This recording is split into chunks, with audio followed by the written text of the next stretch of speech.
What is good, my boys? Let's look at what happened over the last 24 hours in football. Firstly, though, I wanted to quickly touch on some of these PSR rules as well, yeah, which I think is very interesting, yeah, because I made another video as well where I feel like these new rules, I think people are only thinking about them in the context of the Premier League, right? But they're not thinking about them in the context of the wider football world, which is, for example, like the anchoring thing, for example, which is basically the poorest club in the Prem sets the standard of what everyone else can spend. So, for example, if the poorest club in the league can spend £1, like the Man Cities and the Arsenals and the Liverpools can spend £5. And for me, like that's cool within the context of the Premier League, but in the wider football world, that that doesn't apply to Real Madrid. It doesn't apply to Bayern Munich. It doesn't apply to AC Milan. It doesn't apply to all these. It doesn't apply to all these other clubs. So it may make the Premier League fair, but it allows all these other clubs to get further ahead of the Premier League, even though the Premier League is already underperforming in Europe. So let's say, for example, we stop buying all the top talent in the world, which is what, in my opinion, keeps the Premier League ahead of everyone else in terms of the talent they bring, but we still underperform in Europe. So now imagine we can't buy those players, and then we still go into Europe. What does that look like now? So I think that again, like I think it's good that they're trying to find an answer, but I think that is going to hold the Premier League back. I don't think it will necessarily hold English football back because it might force them to actually maybe go into these academies and use actual English players. But I think in terms of the Premier League and how we've gotten by just basically buying all the best talent, how are we going to continue to do that if you're anchoring it with the poorest club in the league and then which dictates the spending that the top clubs can make? It's very interesting. But yeah, that's what they're trying to bring in at the moment. Which is that they're saying I think is coming in January or next summer or something like that. But yeah, it's very interesting. But that's what's going on at the moment.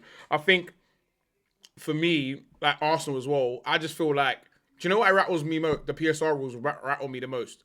Like we just got bread. Why couldn't you have done this when we weren't spending nothing? Why couldn't you have done this when Man City came and was just blasting the spending, bro? Why are you doing it now we're up? Liverpool fans should connect with this. Why are you trying to limit spending now that we're up? Let us get 5 years of buying, bro. Like, why are we limiting the bread now? Now, Chelsea have already had their run of spending. Man City had their run of spending. Limit it when they started it. Why are we're new money. We just got some bread to spend. What are we doing? It's actually frustrating, bro. But then at the same time, like, it's the thing as well, like, what do people really want to see from the Prem? Like, when I think about it, do I want these little clubs to be chatting to my Arsenal? I just don't. You know what it is? I feel like I need to decide what I want. And as an Arsenal fan, I think I don't love it. I don't love it, bro. I don't. And then also, like, even in regards to Saudi now, what does that allow Saudi to do? If think about it, yeah. If you want big butter, yeah, as a footballer, yeah, the idea has always been the Premier League. They pay the most, or you got to find a top team in Spain or a top team in like the 1% in these other countries. Whereas the Prem pay big butter across the 20 more time. So now if we can't give up that butter, there's only one man you can get the butter from, and their butter's already crazier than ours. So now if we're average, we can't even spend money properly. What are we opening the door for here? Who's knocking on the door now?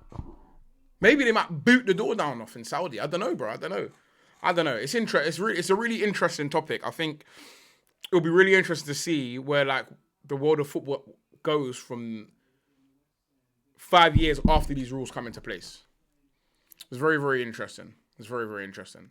But I just think like the thought of like, wait, sorry, I'm just reading some numbers here. So like, if you're like a UEFA club, yeah, which would be like your Arsenals, your Champions League clubs, they're saying that you can spend like 70% of your cap. So let's say, for example, your revenue is 600 million. you'll be able to spend 420 million across wages, transfer fees that spread over your 5 years, and then your agent fees, for example. And like for me, I'm not saying I would love to know what we're spending now because I don't have those numbers in front of me. I would love to know what we're spending now and how far that is away from the caps that they're proposing. But I think like maybe we'll do a separate video to go over this PSR and see how that actually affects clubs now, and we'll actually get down into the numbers of it because I'm interested to see how big of a change. So, for example, we're saying the revenue 600 M's and the cap is 420 M's. What are we spending now, and how much would we have to bring that back to get under that cap? Because I think like the reason why it works in basketball is the NBA is the only league that matters. So whatever they roll out goes for every team. So everyone's under that same playing field. Whereas if you just roll something out with the Prem, you're allowing other people to take over. But yeah, that's where I'm at with that. It's very interesting. Yeah. Anyway, on to the next one. South American. I can't even pronounce that. It's like CONMEBOL, which is basically South America.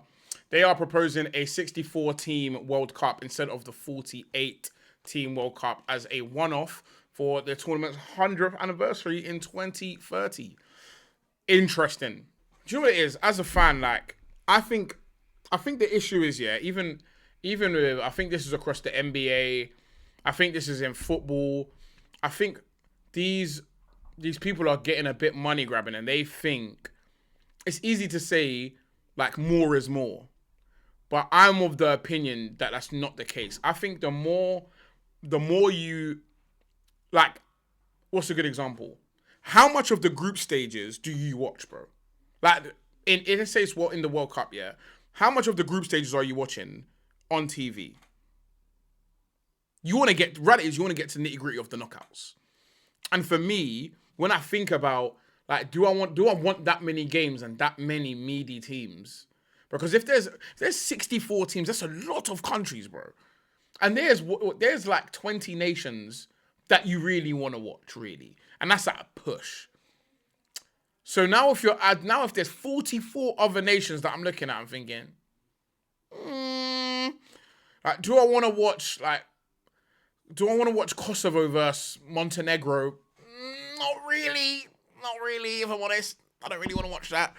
And there's going to be like 40 other fixtures just like it. I think there's a reason why like we have qualifiers. It's so that what is in the final tournament is the best of the best on show. And when I think about it, like, as much as like when you first hear it, you think, there's more games. Yeah, more games. But then I think like there's more meaty games. And then like, you're going to get a longer tournament. So then you're going to see France against France is, for example, a team you want to watch. You're going to watch them against bare meaty people. And by the time it gets to the games where those games should be really exciting, the players should be full of energy. Like, the players are either going to be blowing or they may have to use those big squads. And to be quite honest with you, bro, I don't really care to see the squad. I just want to see the best players on the pitch, bro. And I think, I'll be honest, I would be happy with a 16-team World Cup. Like, if I'm honest with you, I'd rather see more games between those teams. I'd rather the World Cup was even less teams. They had a league format where they all played each other, and then there was a knockouts, kind of like NBA in the playoffs. Like, they'd all play 4 games, and then it would get straight into knockouts. I would rather that than 64 teams in a tournament where I only really want to watch about... I'm being very nice saying 20. Like, I'm being very, very nice saying I want to watch 20 of them. And, like, don't get me wrong, like, I do like the culture of the World Cup as well, where all these countries can come out and show their culture and all that good stuff. Don't get it wrong. But get it wrong. I don't want to see Kosovo and Montenegro. I don't want to see... Poland. I actually quite like Poland.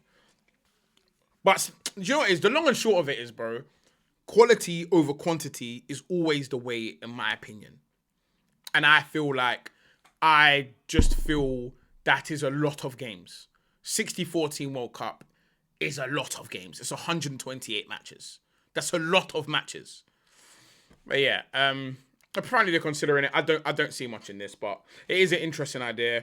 I think there's an alternative way to do this, like kind of the idea that I think people would want to see more from the big nations, and then these I think these qualifiers mean more across the board now. Do you know what I mean? I think it should be even harder to get into the World Cup and then make the World Cup so that you can see all these nations play more of the top nations. I would be interested. I don't know what that looks like because you also do want to see. The best thing about the World Cup as well is like, do you know like when Croatia made a run or like the smaller nations when they make those runs, like it's very sick to watch. Like, it's really nice to have have the nation inspired. Don't get it twisted.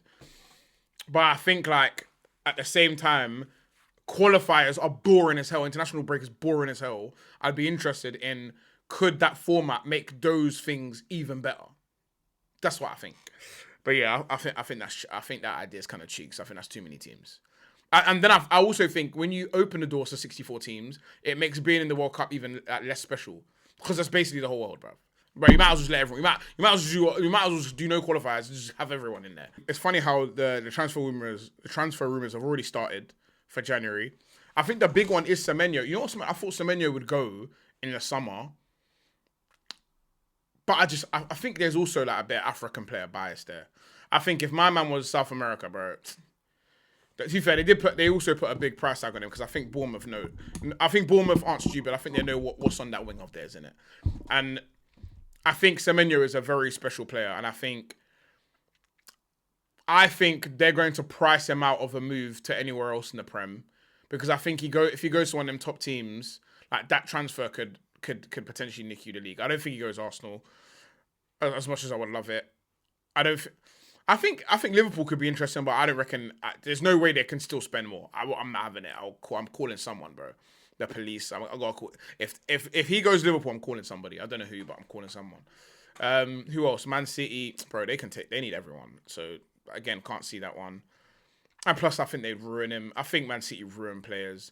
Don't get me wrong, like they won, but it's at the cost of a lot of man. It's at the cost of a lot of inspiring players like Grealish, who I really like Grealish, but.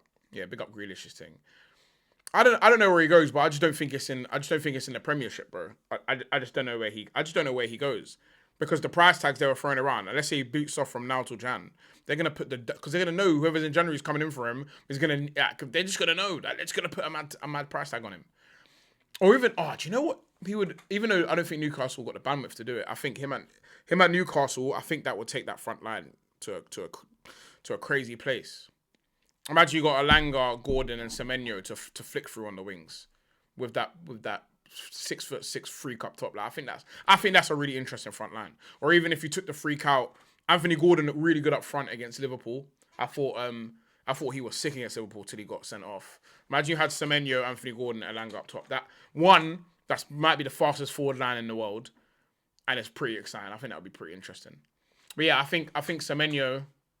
I think Semenyo could be a really big signing for someone if anyone can afford him. But I think he goes for a dumb price, like 80 plus. I think if that Water Maiden you can go for 90, I think they're gonna pull someone's pants down on that one for sure. But that'll be a really interesting one. Yeah, that'll be interesting because I don't think Bournemouth can hold him down beyond this year. There's no way. There's no way they hang on to him beyond this year. I'm surprised they have him now. But yeah, I think we're going to wrap it there. I think that's all the stories for today.